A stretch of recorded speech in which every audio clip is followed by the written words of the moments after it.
एक गरीब ब्राह्मण यात्रा करते करते किसी नगर से गुजर रहा था। बड़े बड़े महलों को देखकर ब्राह्मण भिक्षा मांगने गया, किंतु उस नगर में किसी ने भी उसे 2 मुट्ठी अन्न नहीं दिया। आखिर दोपहर हो गई तो ब्राह्मण दुखी होकर अपने भाग्य को कोसता जा रहा था। सोच रहा था, कैसा मेरा भाग्य है कि इतने बड़े नगर में मुझे खाने के लिए 2 मुट्ठी अन्न तक नहीं मिला।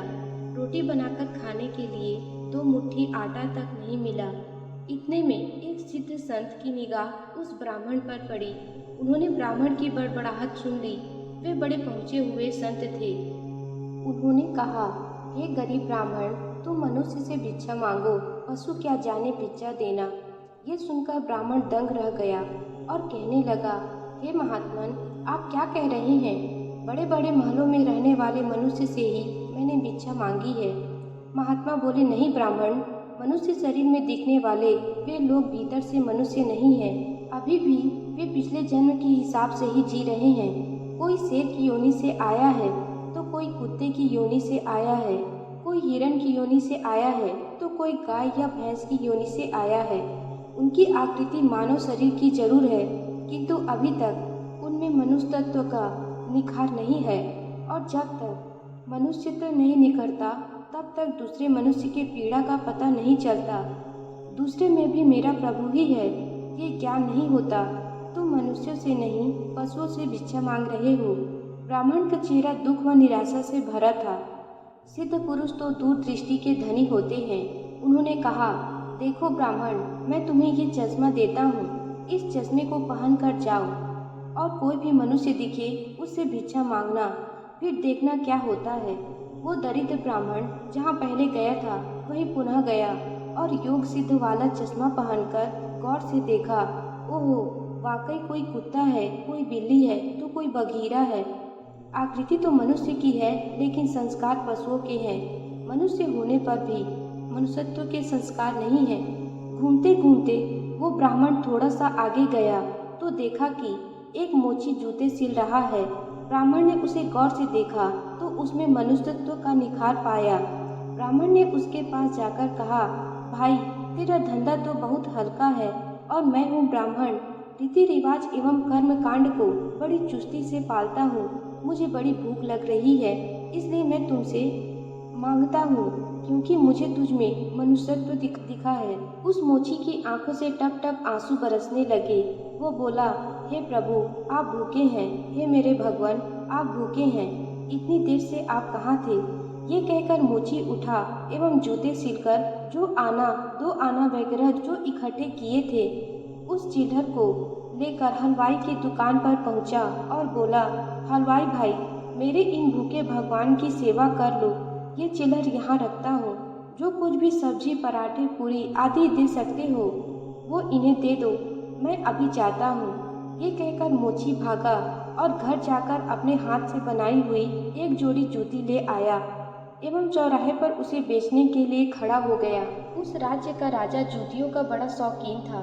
उस दिन भी उसने कई तरह की जूतियाँ पहनी, किंतु किसी की बनावट उसे पसंद नहीं आई तो किसी का नाप नहीं आया।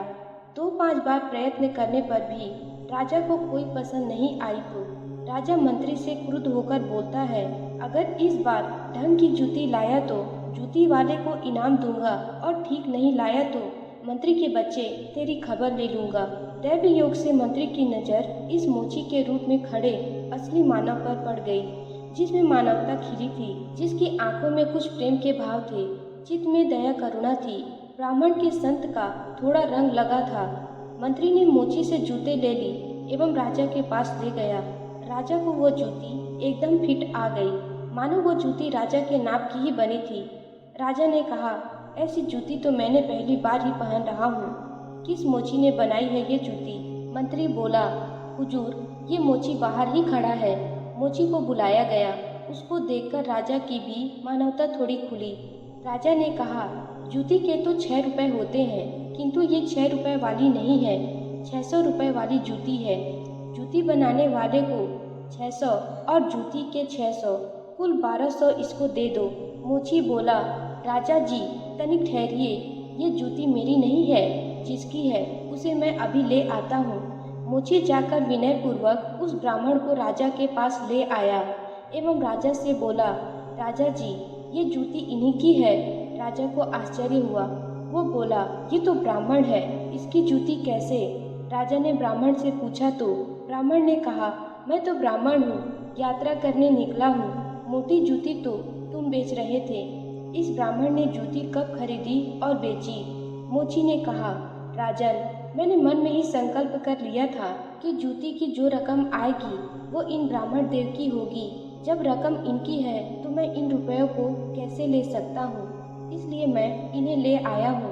न जाने किस जन्म में मैंने दान करने का संकल्प किया होगा और मुकर गया होगा, तभी तो ये मोची का चोला मिला है। अब भी यदि मुकर जाऊँ तो न जाने मेरी कैसी दुर्गति हो। इसलिए राजन, ये रुपए मेरे नहीं हुए। मेरे मन में आ गया था कि इस जूती की रकम इनके लिए होगी। फिर 6 रुपए मिलते तो भी इनके होते और 1200 मिल रहे हैं तो भी इन्हीं के हैं। हो सकता है मेरा मन बेईमान हो जाता, इसलिए मैंने रुपयों को नहीं छुआ और असली अधिकारी को ले आया। राजा ने आश्चर्यचकित होकर ब्राह्मण से पूछा, ब्राह्मण, मोची से तुम्हारा परिचय कैसे हुआ?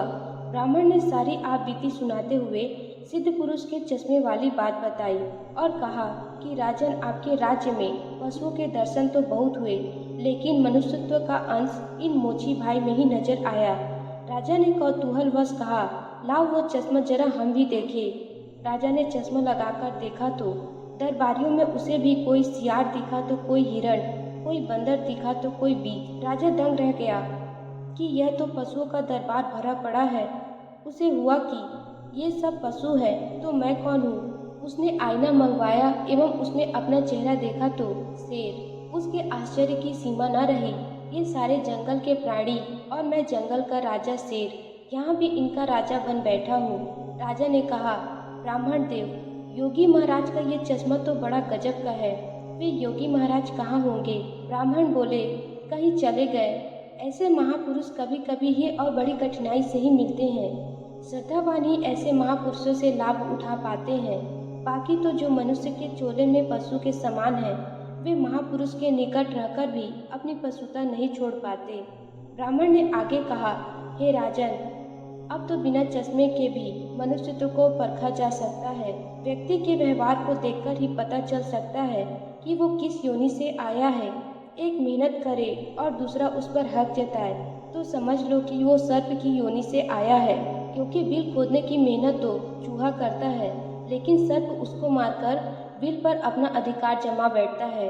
अब इस चश्मे के बिना भी विवेक का चश्मा काम कर सकता है और दूसरे को देखे उसकी अपेक्षा स्वयं को ही देखे कि हम सर्प की योनि से आए हैं कि शेर की योनि से आए हैं, या सचमुच में हमें मनुष्यता मिली है।